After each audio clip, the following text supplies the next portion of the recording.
Quand on aura 60 ans en 2040, on fera le bilan de nos investissements. On sera peut-être riche, on aura fait x20. Ou on sera tous fauchés grâce à Fundora. Petit investisseur, tu croyais bien investir, tu avais mis toutes tes économies dans Fundora. Tu y croyais dur comme fer. Petit investisseur, tu vas découvrir ce que veut dire risque de perte totale en capital. Tu vas te manger les doigts. Fundora, je vais vous donner mon analyse honnête de Fundora. Énormément de publicité, de marketing partout pour cette plateforme de private equity. Cette vidéo n'est pas sponsorisée par Fundora. Alors, Fundora, c'est quoi? Fundora vous permet d'investir dans le private equity à partir de 100 €. Voilà.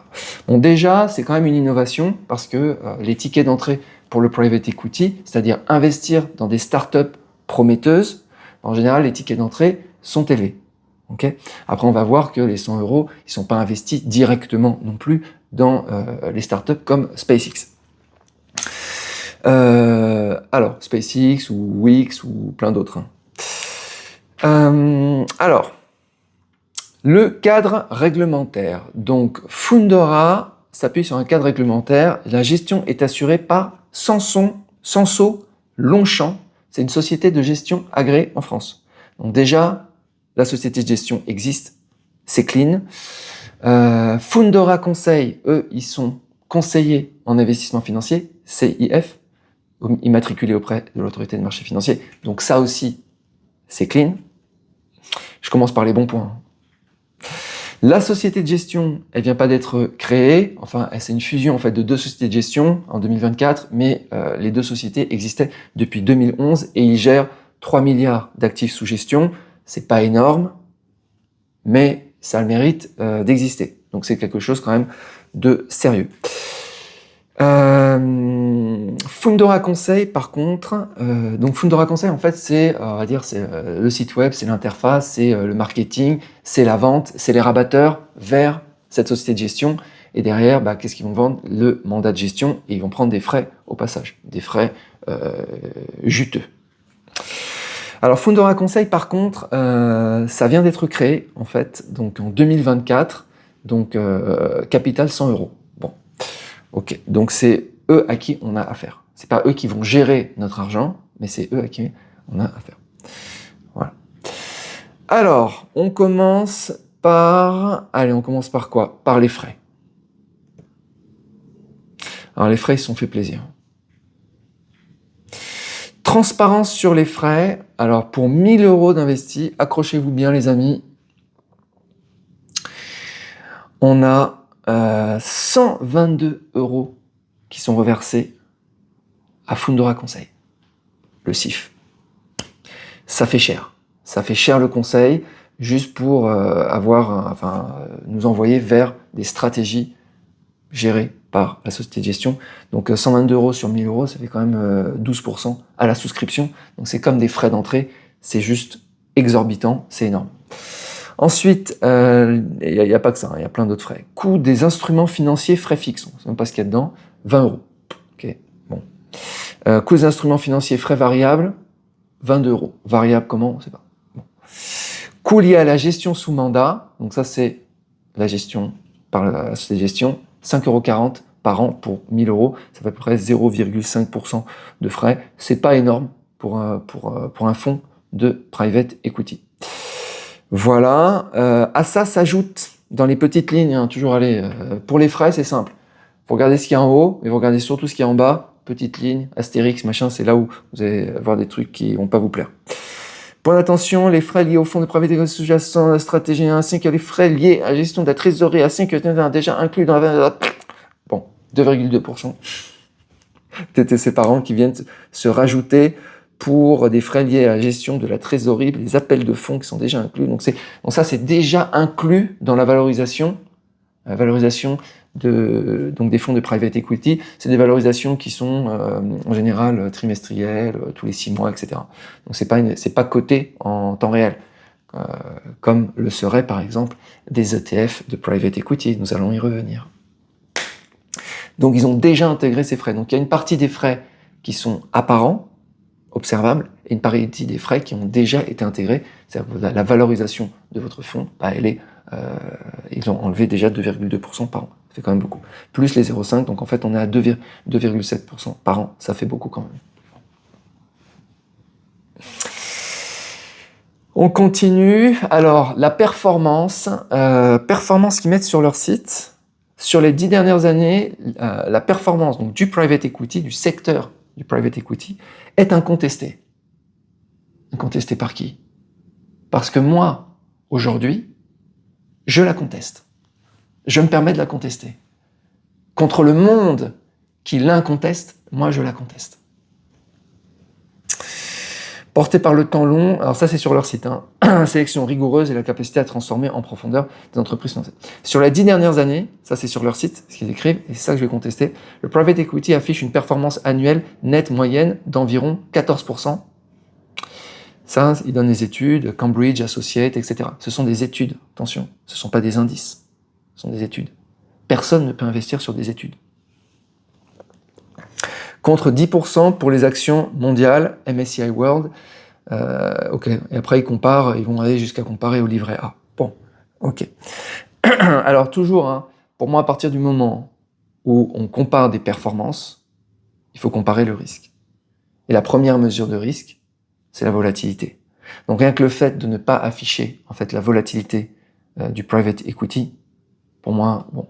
Alors après, il y a le private equity non coté, et là, en l'occurrence, c'est de ça dont il s'agit, et il y a le private equity coté, où là, on a la volatilité.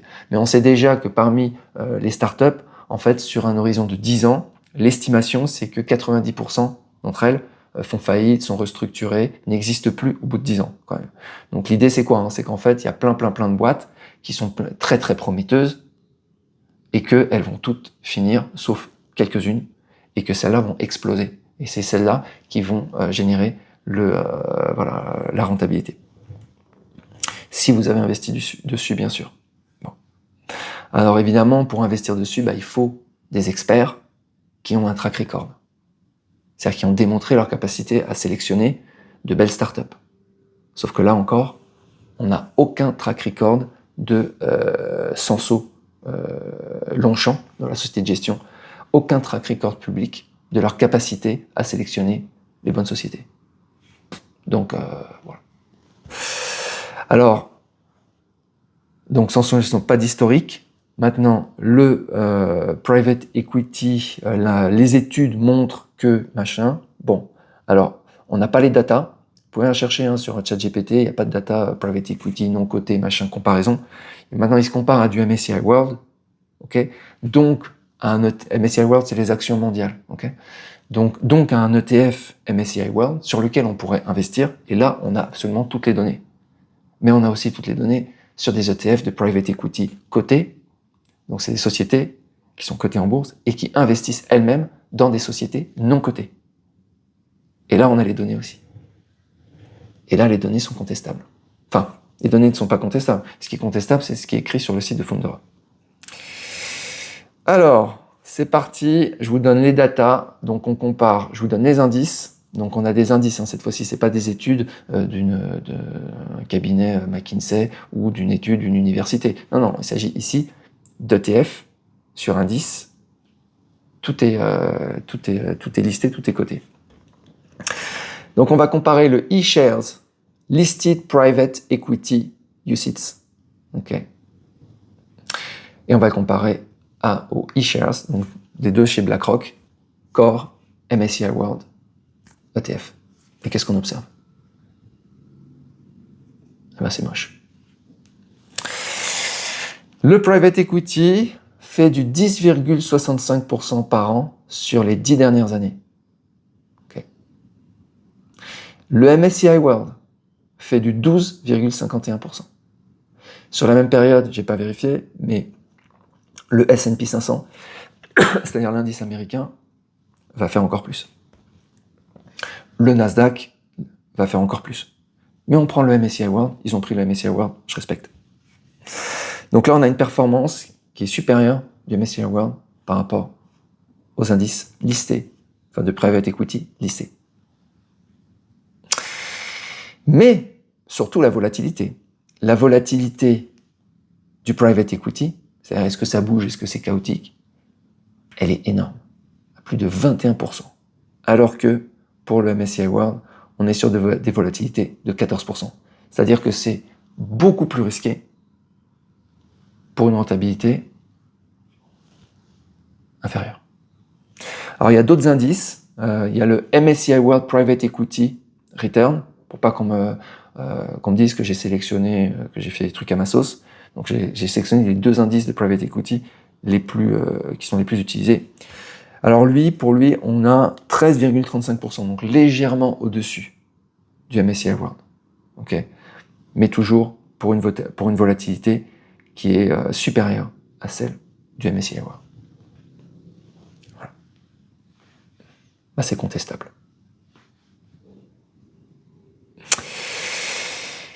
Ok, donc le problème aussi que j'ai, c'est qu'il n'y a pas de track record de la société de gestion par rapport à du private equity, track record public, donc on a une opacité. Ok, bon. Ok. Sur le site, ils affichent des multiples, c'est-à-dire que dans 10 ans, bah, ça va faire x2, x10, x100, x1000. On ne sait pas leur multiple, on ne sait pas si c'est fait au doigt mouillé ou s'ils ont une métrique, une mesure pour dire pourquoi ils estiment qu'il va y avoir tel ou tel multiple. Là aussi, problème.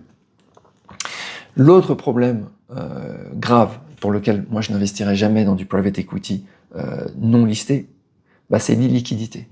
Et l'illiquidité, c'est quoi? C'est qu'on ne peut pas revendre.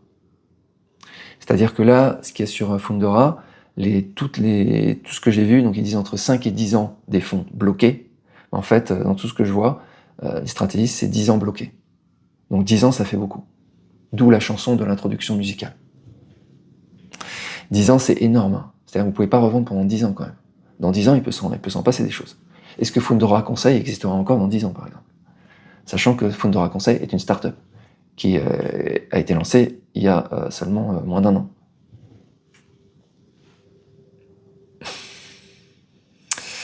Ok, donc ça, c'est pas terrible. Je dirais même que si je devais investir sur du private equity, parce que c'est pas mal, hein, le secteur il est quand même intéressant, honnêtement je prendrais un ETF private equity pour diversifier un petit peu. Faudrait voir, tiens, ça serait intéressant de voir la corrélation entre les indices de private equity et l'indice MSCI World, voir un petit peu si c'est corrélé ou pas. Dites-moi si vous voulez que je fasse le boulot, je le ferai. Donc c'est bloqué entre 5 et 10 ans, mais disons plutôt 10 ans. Pourquoi? Bah évidemment, on comprend pourquoi. Donc pour générer des plus-values, il faut attendre que les entreprises grandissent et soient revues ou vendues, okay, puisqu'elles ne sont pas cotées. Risque de perte, donc risque de perte totale en capital, il n'y a pas non plus, contrairement au crowdfunding, alors je le compare au crowdfunding parce que c'est des plateformes à 100 €, on met 100 €, c'est des petits tickets. Sur le crowdfunding immobilier, on a au moins un collatéral, c'est adossé à des actifs tangibles. Là, il n'y a rien, c'est-à-dire que là, si la boîte fait faillite, c'est zéro en fait. Voilà. Et l'estimation, c'est que 90% des boîtes de private equity ne survivent pas sur 10 ans. Voilà. Voilà. Autre élément qui est, je trouve problématique, on nous fait sélectionner un petit peu des fonds comme ça sur le site de Fundora, mais ensuite, en fait, c'est redirigé vers des mandats de gestion et des stratégies. Mais on n'a pas le contenu détaillé des stratégies. On investit sur quoi exactement? Ils disent qu'en fait, on investit sur un SPV, donc sur une société qui elle-même va investir dans ces boîtes. Mais on n'a pas le détail de ces stratégies. Donc là encore, opacité des SPV en fait. Voilà. Donc les stratégies sont, chaque investisseur est logé dans un SPV dédié. assurant gouvernance claire, droit défini et traçabilité intégrale des flux. Bah, traçabilité, tout ça, ok, mais moi, la seule chose qui m'intéresse, c'est sur quoi ils investissent. C'est-à-dire quel pourcentage de quelle startup à quel moment. C'est ça que j'aimerais aimé savoir. Mais dans tous les cas, ça m'aurait pas intéressé parce que les fonds sont bloqués pendant 10 ans. Donc, même les fonds bloqués pendant 1 an, j'aurais jamais accepté. Voilà, d'ailleurs, il faudrait peut-être faire une étude private equity listé versus private equity non listé. Parce que moi, de toute façon, je veux investir que sur des trucs liquides que je peux revendre en 1 seconde. Et ça existe, pour le coup, ça existe. Donc, pourquoi me bloquer quand je pourrais ne pas être bloqué? Pourquoi aller dans l'illiquidité quand je pourrais rester dans la liquidité? Donc là, on va me dire oui, mais il y a des multiples de performances plus importants et notre équipe va sélectionner des boîtes, etc. Ok, mais votre équipe n'a pas fait la démonstration de ses capacités.